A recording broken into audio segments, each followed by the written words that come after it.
Hi, my name's Scott Perry. I'm a professional magician. Hi, I'm Gaz Dakin, and I'm a professional photographer, videographer, and content creator.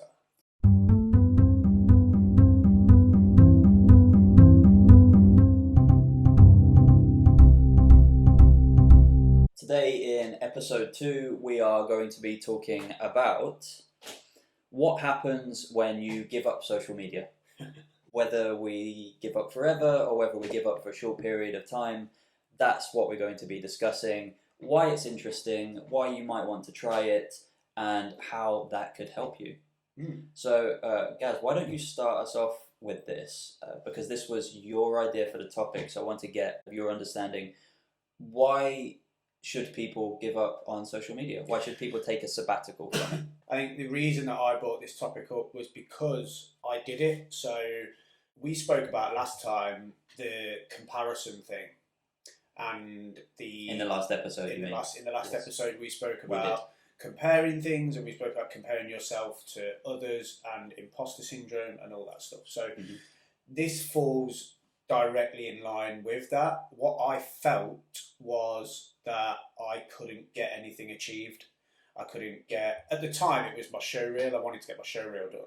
Mhm. So I couldn't get that done because I was going through Instagram, I was going through, I fell into the TikTok. So you couldn't get it done because you were being distracted by I was social being media. distracted by social media. You were sucked into those vortexes of 3 a.m. looking into loops of cats and memes. Not and- exactly. I mean, not exactly that cliche, but yeah, I fell into the fact that it wasn't even just like I was just scrolling for scrolling's sake. You were just caught in the system, Yeah. consuming the content because it was there. And it's important to know that that's not social media's fault. Like that, it's just there. It's like the opportunity to look at someone doing better than you, and me thinking to myself, I'm never going to get to that. Right. Why am I even, it's that egoic mind, that duality side of your brain that's going, why are you even bothering to just keep scrolling, you'll be fine. And I realised that it was social media. I'd done a lot to try and get Instagram followers. I did a lot to try and hit the vanity metrics, and ultimately the algorithms are against those. You trying to hit the vanity metrics. You've got to really put the graft in to get the vanity metrics up to where you want. Well, two things: you've got to put money in, or you got to put your graft in. And I wasn't prepared to do any of that. So it was easy for me to just scroll and wish and hope and go. Oh, you don't really get inspired by anything. You just get disappointed that you're not at that level. So you were kind of creating some content for... Yeah, like I've always created content. But yeah, it's For which channels though? Because so you mainly Instagram, I think, and LinkedIn. You have two Instagrams. You have your personal one that's separate. And Yeah, then well, you have now it's a bit different. So my Gaz Dakin one, yes, at Gaz Dakin everyone, is the that's sort of like my one now. That's where I put my stuff of value, let's say. So this content that I make now is just for me and what I think could help other people. So that at Gaz Dakin would be the account that you would say is where you create your content that's focused content that would provide value for other people. Yeah, that works within my brand. So I just wanted to, before we go back to the original train of thought, I wanted to kind of get an idea of, you were creating some content on your Instagram mostly. Yeah. But then you were stuck in this system of scrolling, never-ending scrolling, and, and finding comparisons that you couldn't live up to, that you found demotivating. Is that 100%? Yeah. Right. So comparing my first chapter to their whatever chapter they're on, you know. And also, like, I'm in my 30s, and you're seeing all these like younger people who just get badass, and you're like, wow, if I'd have just done this years ago, I'd now be. And it's all those constant self-sabotage moments that you have with yourself that social media ultimately provided for me. It provided me the opportunity to self-sabotage. Right. And to beat myself up. And I think I'm not the only one in that. I can't be. Completely not. So the way that I decided, and I mean, it was coming up to the end of the year, and I thought, you know what, I'm just going to almost like a New Year's resolution thing, which I don't often do. Mhm. Is just, do you know what? Let's just drop it for a while and see what happens. And how long did you have in mind when you first you had that realization that scrolling Instagram was kind of taking you away from yeah. what you needed to do or what you wanted to do? And how long did you think was a good idea to make some kind of distance between you and social media? Because I don't right now, I don't know if you deleted the app. I don't know if you just looked at it at certain times of the day, or if you just completely, went cold turkey and didn't make anything, didn't think about it, didn't look at your friends' Instagrams, all of that stuff. So tell me and the viewers that we understand now the reason why you decided to take a break from social media, but tell us for how long you plan to do it and kind of the thought process around taking that break. So I'd planned to do it for 8 weeks at least, and I think I did it for about 10. And why 2 months. why that period of time rather than less or more, or I don't know. was it just a random number? I think I just thought I'll give myself a couple of months because I gave myself that time to complete my show reel. So I thought, okay. So you had another project that you wanted to finish. That's what I wanted to get done. So and you thought that would be an appropriate amount of time. The whole point of it was to remove distraction. Right. So, and that's even down to creating content for that platform. It's still a distraction because you can't. If you're creating content for a platform, that's the wrong way to do things. You should be creating content for yourself, for your brand, for your business, and then using it as a tool to promote those whatever it is that you're doing.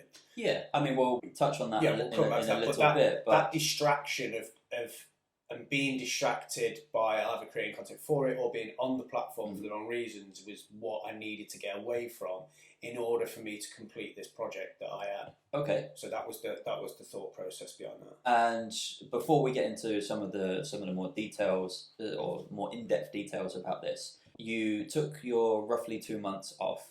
Mm-hmm. You, I'm guessing, completed your show reel. Yeah. I mean, I know that you completed it, but for the sake of the viewers and transparency, you managed to complete it. Yeah.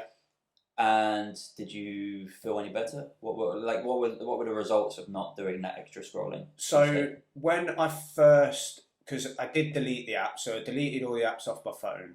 When I first did that, I found it a little bit difficult because my brain was ultimately like, wanting to scratch that itch. Bro, where's your what we doing? Where's that feed of dopamine? Yeah, it honestly felt like I'd lost my right arm. Right. That soon dissolved, and it actually meant that I just got so much time. I was amazed at how much time I had.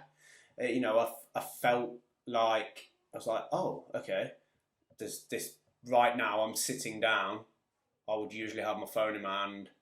I can have my laptop on my knee or whatever. So I found that I gained so much time, which was the most important thing I took from it. Everybody does this. How often do you just pull your phone out of your pocket subconsciously, or you've got your phone in your hand? And I mean, I'll open my phone, and even if I'm going on to say, look at my banking or something, divert through Instagram first. Yeah, have a quick browse. On. So I think it's quite ubiquitous amongst people that as soon as someone's left alone, the first thing that they reach for these days is their phone. Absolutely. So whether they're with friends having a drink or at dinner or on a date or wherever it may be, as soon as someone leaves that space that you're engaged in, that's an opportunity to check your phone. Yeah. And I think what I tried to do when I had that, so say if I was in the street or in a queue or something, I had my phone in my hand, eventually that even dissolved, but I would, instead of going on Instagram, I would text someone. So I'd maybe text someone that I've not spoke to. You mean instead of DMing them? Yeah. Right. Or just instead of scrolling, because necessarily I might not even DM them, I might have just been scrolling. Right. But I would consciously then text a friend that I've not spoke to for a while, or I would if you hadn't have given up Instagram, you would have seen their feed, you would have seen what they're up to. Yeah. Right. After that as well, once I'd stopped being have this need to take my phone out of my pocket, I ultimately just stood there. It's like, but it is like Old if I, school. yeah, like just if I was in a queue, I'd just Breathe and breathe. look. 100%. Yeah, like just be like, right, okay, this is, be in that moment right there and then. And I think that was a major shift in what I was thinking and what I was trying to think. Because I know this probably doesn't make much sense, but it was, yeah, you kind of pull your phone out of your pocket because you're ultimately just, your brain's just going. You need that thing to do. Your body and your brain. Yeah, I mean, it's a combination of a few different things. It's a combination of that habitual nature of, in the same way as people feel that itch to hold a cigarette if they smoke. Yeah, 100%. Yeah. And if they don't have a cigarette in between their fingers for a certain amount of time, they feel like they need something there. Yeah. And it's the same with a lot of things, but I think cigarettes are a classic example of that. And yeah, phones. I mean, it's that whole thing about if. Was it Leonardo da Vinci who drew the Vitruvian Man, who's a man stood like this with a circle around him, and it's all kind of geometric shapes and the measurements of man. They say that if Da Vinci were to redraw that or rediscover the Vitruvian Man in modern times, it would be a man standing like this with all of the diagrams with a phone in his hand, because the phone has become an extension of ourselves, and it's such a personal thing that we spend so much time with that it has become, that thing that we do need to touch base with regularly. Otherwise, I don't know, we get anxiety or we feel like the thing about FOMO. If for anyone who doesn't know, FOMO is an acronym for fear of missing out. Yeah. So that, like Instagram and a lot of media platforms induce this feeling of FOMO, and that if you don't check it regularly enough, the news feed is going to update and you're going to miss out on something. Yeah, and I think that it is, and again, like social media, it's important to point out that it's not the phone's fault that it's now an extension of the human being. Yeah, it's a great tool. It's a wonderful tool, and we just have to figure out. I've got a book. I've not read it yet. Near Isle or something like that. Really cool guy, and it's called Indistractable. And there is that notion of we need to figure out what it is about us. It's what is it about you and me that means that we get distracted? Because for me, if it wasn't the phone and Instagram or whatever, probably be something else. Right. It'd probably be, I don't know, I'd find something. My brain and my body and that link and connection of just doing something all the time, whether it be mundane or practical or productive. Are you talking about physically doing something? Yeah. Right.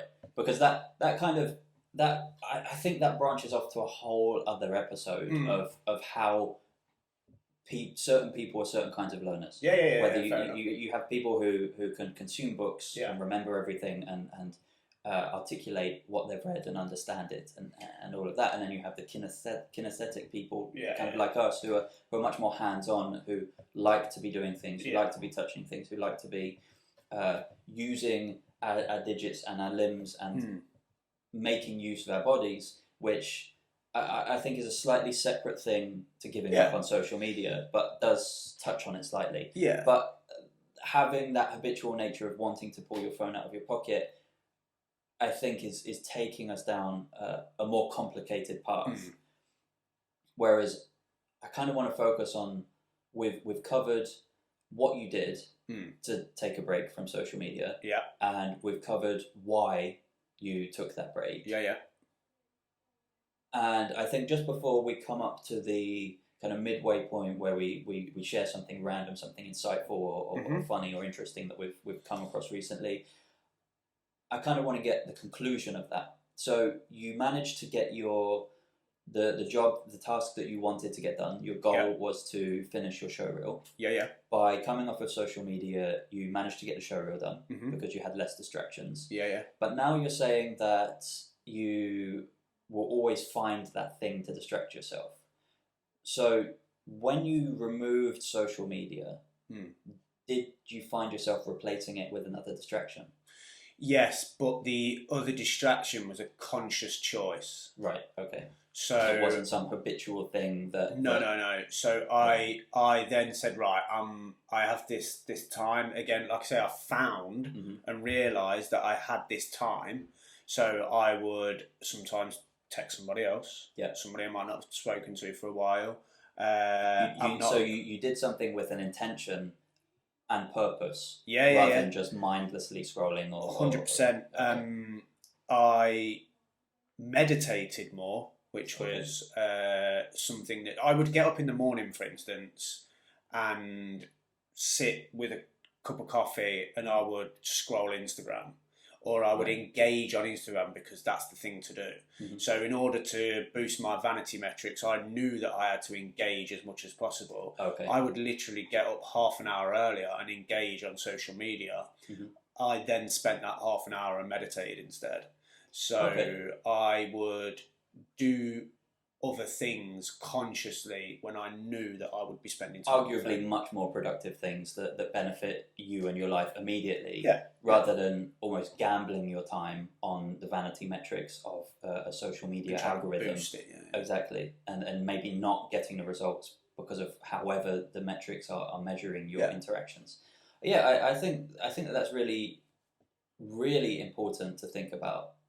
Especially now, more than ever, when social media is becoming such an integral part of our lives, not just in a business sense, but in a personal sense. And the whole issue around FOMO, the whole issue around addictive personalities, the whole issue around comparisons with people who are not living our lives, all of that stuff is super important to address, which is why you chose this, or you came up with this topic of talking about you giving up social media. So I think that kind of synopsisizes what you did, why you did it, and that you got good results from doing it as well, and what you found useful from giving up social media. We'll, I think, have a little break for our point of interest, and then after that, I'm really excited to ask you about what you would encourage other people to do, and how this break from social media has affected how you use social media in the future. Let's smash out this point of interest. So I think in the first episode, are we still good? Yeah, still good. Yeah, perfect. So in the first episode, you had the point of interest, right? Yeah. So it was Angela Duckworth's Grit. Yes. How to be more gritty. So if you're interested in improving your grit, go and listen to or watch the first episode of the Clan Can. I think I have a couple noted down here.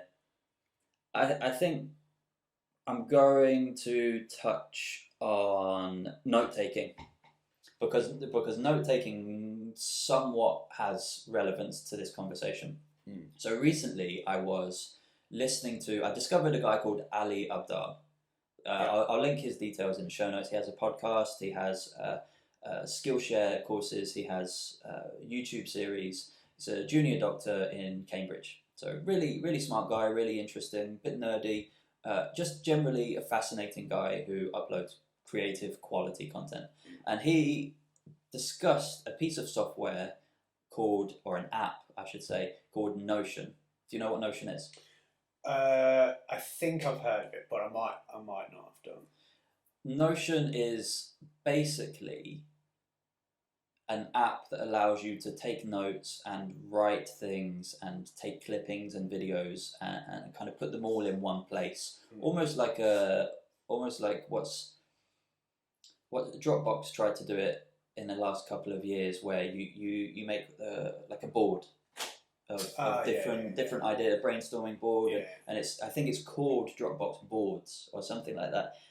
It's essentially that, except the way that Ali Abdaal explained it and the way that he uses it has completely changed the game for me. So note taking in general. So I have my notebook here. It's a nice notebook. I take it everywhere with me. even when I'm on holiday or whatever, I take it with me because you never know when something might hit you up here and you need to write it down. And as much as I think that real physical notebooks still need to exist in our lives, I think the consolidation of notes in one place online, because you can have Notion on your laptop, you can have it on your phone, you can have it on your tablet, and it's all synced throughout all of the platforms. I think that is an unbelievable tool, and it's really, really, I was going to say useful, but the way that the app works is just brilliant. We're not sponsored or affiliated in any way with Notion. I just think that it's an amazing app, and it's recently become free for personal use, which for me is mind-blowing.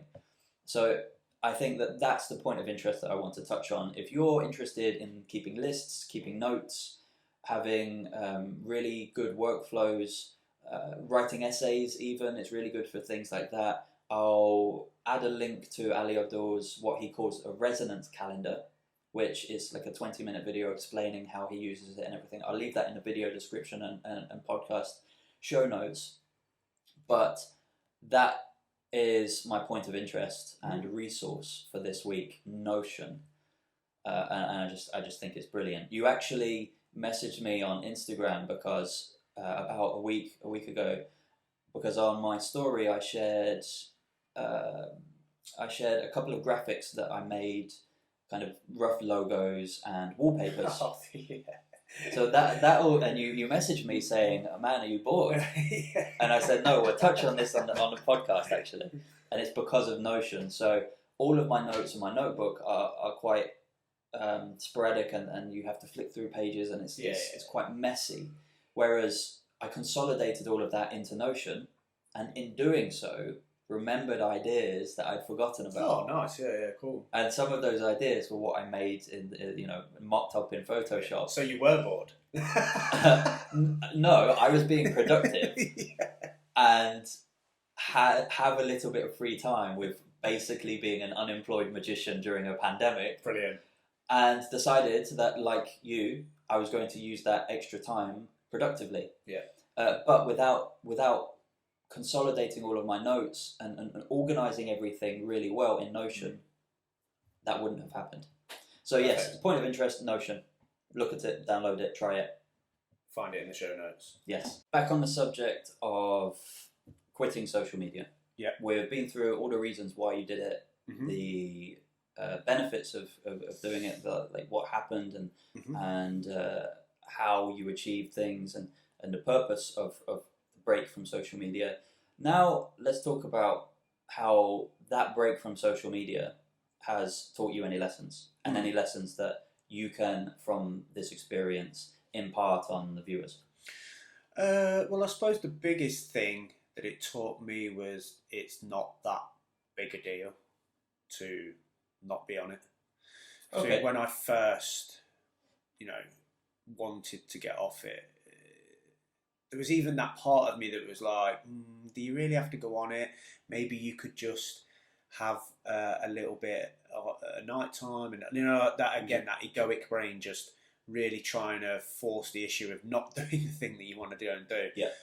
So it puts up all of these. Oh, but I might lose followers. I might lose, traction. My engagement's going to go down, and ultimately that will. But it's not that big a deal. But it's funny you say that, because Facebook a while ago, I don't think they have this feature anymore, or is not a visible feature anymore. But when you when you didn't post anything for 3 or 4 weeks, when you did eventually post something again, it pushed it to the top of all of your friends' feeds and said, "Hey, so and so has just posted again." Yeah, posted for a while. Yeah, it's a new post, and they haven't posted for a while, so you should see it. And I think that having that mindset about social media, in the not feeling that pressure. I mean, it depends what you want as well. If you want to become a social media influencer and you want a following of millions of people, push out that content. Yeah. But most people don't want that. Most people are happy with a following, with people who enjoy their content, and whether that's hundreds of thousands or tens of thousands of followers, that is sufficient for most people. But then that comes down to your intention, like I say, what you want out of the social media platform. So I don't know if posting less regularly, although it goes against the algorithm, actually benefits you, because your followers probably still see it. Yeah, whether you post every day or once a week. Yeah, I think it all. Frequency is a really big yeah key thing to think about. I think for the platform, you have to be on it as much. Take like the guys making these carousels, for example. Mm-hmm. Yeah, so, the Chris Doos of the world, the Dave Taras. Yeah, exactly that. Like they're the upper echelon, but there's loads and loads and loads of people from 100 followers to 100,000 followers that are following the same strategy, and that is you're talking at least 6-7 hours engaging every day, plus a post every day, and their stories are being maximised in that also. So whether they're countdowns, and they're really creating that that persona of their following want to know what they're about to say. Yes. I mean, I've been following those guys for a while now, and it's probably all exactly the same. They're all saying exactly the same thing in different ways. And it's getting a little bit samey now. But there's that strategy of it. So the way to get that following is to put so much time and effort into it. But again, what do you want? Well, this is also slightly different in terms that if you and I were going to do that, that would take hours and hours of work. Yeah. These people already had followings. They already had, design agencies. They already had experience where they could knock up an image in 5 minutes, or a team that would brainstorm and the team would knock up the images and then they would post. They might not even control their own Twitter account. Yeah. They might give someone else permissions to manage it. So that's another thing as well to I think about when giving up social media and having breaks from it, and thinking about how it affects your life and why you pull it out of your pocket. Yeah, that's it. So I think again, it's that. Like you say, what do you want? If you want to be an influencer with 30,000 followers in I don't know, a month or whatever they want to do it in, then yeah, you've got to put a serious amount of effort in. But in the same breath, if you want to be a comedian, a magician, on the circuit around the north of England, then you need to be on the circuit in the north of England. It's the same principle for what it is. And I think that goes back to the original question of the things that I took from it is it's a tool. It's ultimately a tool that you have the option to utilise. So yeah, if you want to have 30,000 followers in 6 weeks, that can happen, but you need to put 10 hours on the platform a day. So the dynamic changes. If you want to be an influencer and that's your goal, to have a big following, you need to use the tool and the tool needs to use you. Whereas what you're saying is the other end of the spectrum, whereas, me, for example, my Instagram is, I decided that I was putting way too much focus on it last year, and then I decided to delete everything, rethink how I was going to use social media, and Instagram in particular. I only have 5 pictures on my gallery now. So when people arrive to the gallery, all they get is essential information on booking me. There's nothing else. There's things in the stories. There's other things in the Instagram stories, but I don't post anything else on my feed, and that's down to the understanding that I don't want a big follow. Well, I'm not looking for a big following. I'm not after that. So I don't want to be an influencer either. That's not my goal. My goal is to provide a good service, and it's like you're saying, that's where I need to be. Yeah. Delivering that service to people. To wrap this up, this episode of taking a break from social media, would you recommend the average Joe or the average creative or maybe anyone, really, generally speaking, would you recommend them to take a break from social media? It all depends on what it is that for me, for example, if you're finding that you're becoming stuck, if you're finding that you're being distracted, then have a look at it, because chances are you're spending too much time on it. it might not even be social media. It might be BBC News. It might be, you might just be consuming loads of information from a different app that's not classified as social media. Mm-hmm. What is it that you want out of your time? And I think that's the main point. And if there is something that you find yourself on a lot more, I mean, another app that I deleted that wasn't social media is my Sky Sports News app. Because when I wasn't on the social media, I guarantee I'll be flicking through the Sky Sports News, and that's just the same thing most days. Well, it's not social, but it's media. It's a media app. 100%. Yeah. So it's about figuring out what it is that you feel like that's distracting you, and get rid of it. Like, give yourself, do it for 2 weeks, do it for 1 week, and see what you can do. Okay. It was easy for me in the end because I had something to focus on in my showreel project. But yeah, I would say that it's a real good idea if you are finding yourself at a distraction.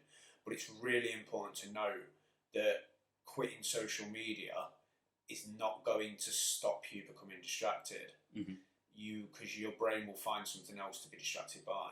So yeah, really, you've got to answer yourself some brave questions and look deep and think, right, what is it that's distracting me, and what do I have to remove to make me more productive or happy or whatever. Okay. And social media and things on your phone in general are probably going to be pretty high up.